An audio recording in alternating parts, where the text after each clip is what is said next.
चलो, अब ये थ्योरम 9th स्टैंडर्ड की वेरी इंपॉर्टेंट थ्योरम है। A perpendicular drawn from the centre of a circle on its chord bisect the chord. और ये स्टेटमेंट को तुम लोग लर्न कर लेना, ये सम्स यूज करने के टाइम पे काम आएंगे।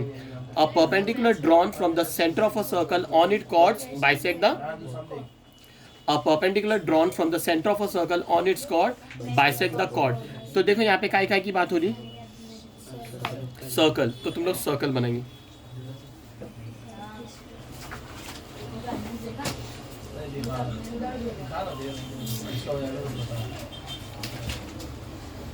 सर्कल बना दी, सर्कल की बात हुई, किसकी बात हो रही है, सेंटर।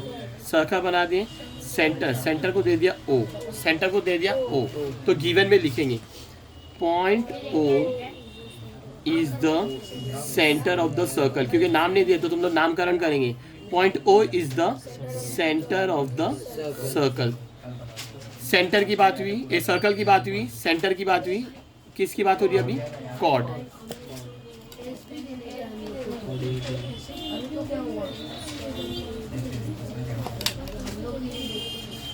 ए बी, ये फर्स्ट गिवन, सेकेंड गिवन ये बताएंगे। Segment A B is the chord of the circle, chord of the circle. चलो, सर्कल हुआ, कॉर्ड हुआ, सेंटर हुआ, और उन्होंने क्या बोले, परपेंडिकुलर ड्रॉन। क्या बोले, परपेंडिकुलर ड्रॉन। परपेंडिकुलर कहाँ से ड्रॉ करने का है, सेंटर से लेके कॉर्ड तक। तो ये सेंटर है और ये नीचे कॉर्ड है, ए बी कोने कॉर्ड है, तो सेंटर से लेके कॉर्ड तक परपेंडिकुलर सेगमेंट ज्वाइन करेंगे। उन्होंने बोल दिया परपेंडिकुलर ना, तो 90 डिग्री बताने का, ये 90 तो ये भी 90। तो बता दो कौन परपेंडिकुलर है, इसका नाम बता दो, इसका नाम बना दो पी। क्या बना देंगे, पी। तो इधर लिख के बताएंगे, ये पहला गिवन, ये दूसरा गिवन। पहला गिवन कौन है, O is the centre of the circle. दूसरा गिवन है segment A B is the chord of the circle. Third given है segment O P is perpendicular to side, side लिखो या कॉर्ड लिखो, मैं कॉर्ड लिख देता हूँ, chord. Segment OP is perpendicular to chord A B, segment OP is perpendicular to chord A B. इतना समझ आ गया। टू प्रूव, टू प्रूव, क्या प्रूव करने बोले, जो भी परपेंडिकुलर सेंटर से कॉर्ड तक बनेगा वो कॉर्ड को क्या करेगा, बाइसेक्ट करेगा। बाइसेक्ट का मतलब क्या, सेगमेंट डिवाइड हो रही दो इक्वल पार्ट में, ये कॉर्ड डिवाइड हो रहे दो इक्वल पार्ट में। यानी टू प्रूफ, क्या प्रूफ करने का है कि जब परपेंडिकुलर सेंटर से कॉर्ड की तरफ बनेगा तो जो कॉर्ड क्या हो जाएंगे, बाइसेक्ट हो जाएगी। तो A P is equal to B P, दो इक्वल पार्ट, ए पी, ये पी है, A P is equal to B P, A P is equal to B P. इतना समझ है। अच्छा, तुम लोगों ने कंस्ट्रक्शन सीखे, सॉरी ट्राइंगल का चैप्टर सीखे थे ना। जब भी दो साइड इक्वल प्रूफ करने का है तो क्या होना चाहिए, दो ट्राइंगल, क्या होना चाहिए, तो तुम लोग ट्राइंगल करेंगे। कभी भी कंस्ट्रक्शन बताएंगे तो डॉटेड लाइन में बताने का, कंस्ट्रक्शन कर रहा मैं ये डॉटेड लाइन में बताएंगे। तो कंस्ट्रक्शन,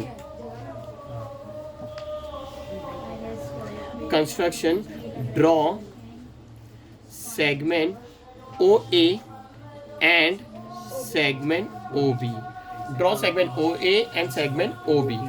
प्रूफ, प्रूफ। चलो अभी ट्राइंगल का नाम लिखेंगे। इन ट्राइंगल, मैं देखो कैसा नाम दे रहा हूँ, ओ ए पी, सेंटर से मैं कॉर्ड के इधर गया फिर इधर गया, नेमिंग में ना। In triangle O A P and triangle O B P, दिख रहा है ना, in triangle O A P and triangle O B P.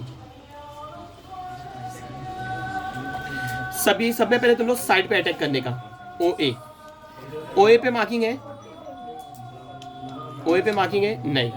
इधर कौन है, ओ बी, क्या ओ बी पे मार्किंग है। अच्छा, लेकिन ओ ए और ओ बी पे मार्किंग नहीं है, लेकिन मार्किंग नहीं होते हुए भी मार्किंग है, क्यों मालूम, ओ ए कौन है, रेडियस, और ओ बी कौन है, रेडियस। और तुम लोग ने मेरी बेसिक वाली वीडियो में देखे ले, सर्कल की रेडियस क्या रहती है, इक्वल, सर्कल की रेडियस क्या रहती है, इक्वल। तो ये, लेकिन ये 90 डिग्री के सामने ना, 90 डिग्री के सामने वाली साइड को क्या बोलते हैं, हाइपोटेन्यूज। क्या बोलते हैं, हाइपोटेन्यूज। तो तुम लोग प्रूफ कर रहे हैं ना इसके अंदर, तो 90 डिग्री के सामने वाली साइड को तुम लोग सेगमेंट में लिखो, हाइपोटेन्यूस लिखो। हाइपोटेन्यूस ओ ए, मार्किंग नहीं थी ना, मार्किंग नहीं होते हुए भी मार्किंग है क्योंकि सर्कल की रेडियस क्या रहती है, equal. Hypotenuse O A is congruent to hypotenuse O B. Hypotenuse O A is congruent to hypotenuse O B. इतना समझ आ गया। पहली साइड ओ ए ले लिए। अभी एपी, एपी पे मार्किंग है, इधर कौन है, बीपी। क्या बीपी पे मार्किंग है, ना एपी पे मार्किंग है ना बीपी पे मार्किंग है। क्या एपी बीपी रेडियस है, नहीं, तो इसको नहीं लिखेंगे। लेकिन ये मैं कब लिखूंगा एपी बीपी, जब मैं प्रूफ कर लूंगा उसके बाद। समझ है ना, ये एपी और बीपी में लिख रहा हूँ क्या, नहीं लिख रहा हूँ क्योंकि ना मार्किंग है ना कॉमन साइड है ना ये रेडियस है। ये तो मेरे को प्रूफ करने का है। एपी और बीपी देखो ना, ये एपी और ये बीपी, एपी और बीपी तो मेरे को प्रूव करना है, तो मैं ये बाद में लिखूंगा। चलो ओ ए ले लिया, एपी ने लिया, अब कौन आएगा, ओपी। ये ओपी पे मार्किंग है, नहीं, इधर क्या आ रहा है, ओपी। मार्किंग नहीं होते हुए भी मार्किंग है क्योंकि ये भी ओपी और ये भी ओपी, इसको बोलते हैं कॉमन साइड। क्या बोलते हैं, समझे ना। तो segment OP is congruent to segment O P, common side.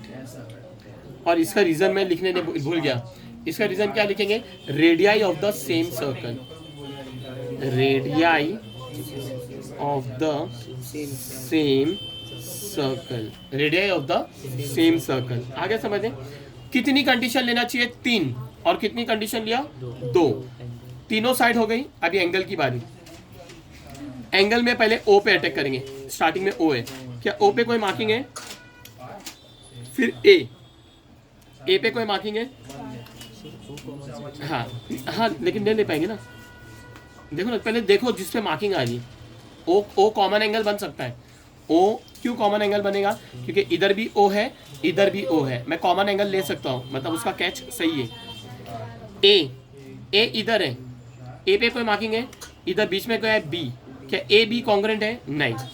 फिर इधर आ रहा है पी पे मार्किंग है 90 डिग्री, इधर भी पी है, ये पी पे क्या है 90 डिग्री। समझ है ना। तो ये जो पी क्या बन रहेगा, 90 डिग्री लिखो, या तो गिवन लिखो, या तो तुम लोग ये लिखो कि segment OP is perpendicular to chord A B.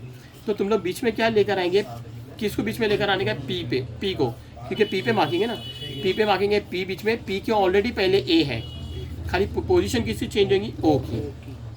क्या मैंने लिखा, A P O, second third first, second कौन है बी, थर्ड है पी, और ये ओ।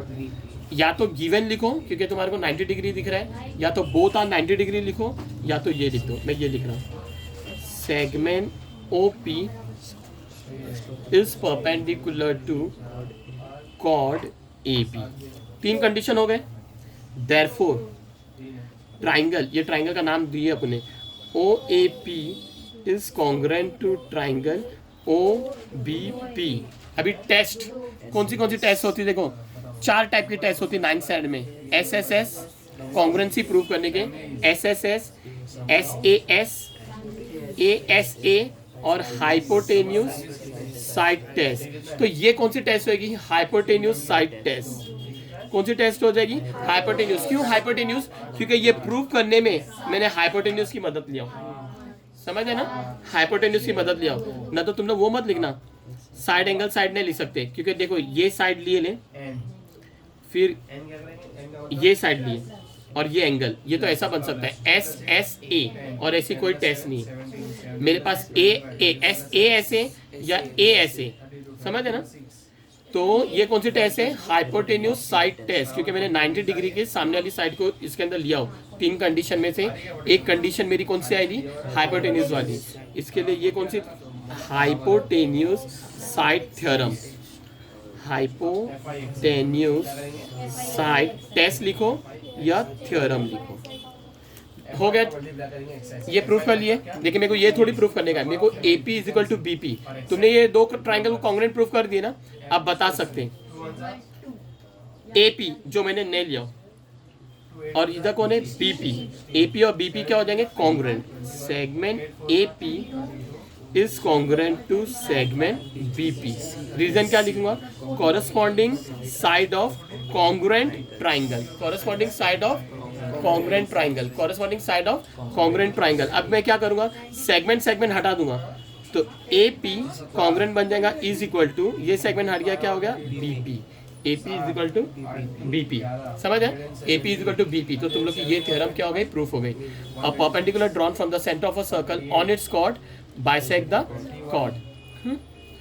आगे समझ में। तो कभी भी तुम लोग को है ना कॉर्ड देंगे सम्स करने के टाइम पे, ये तो थ्योरम थी, अगर सम्स करने के टाइम पे अगर कॉर्ड देंगे, समझो कॉर्ड की वैल्यू दी है 24, AB की वैल्यू कितनी दी है 24, तो जैसी कॉर्ड देंगे ना तो तुम लोग की पहली ड्यूटी रहेगी कॉर्ड को हाफ कर देना।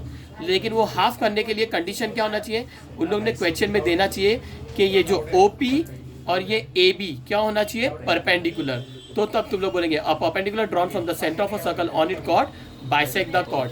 AP और BP इक्वल भी रहेंगे और AP भी 12 और BP भी 12, क्योंकि AB कितना है 24। अगर AB 30 है तो AP भी 15 और BP भी 15। क्यों, रीजन ये लिखेंगे, a perpendicular drawn from the centre of a circle on its chord bisect the chord. Very very important theorem, घर पे बैठ के 2-2 3-3 बार ये थ्योरम प्रैक्टिस कर लो।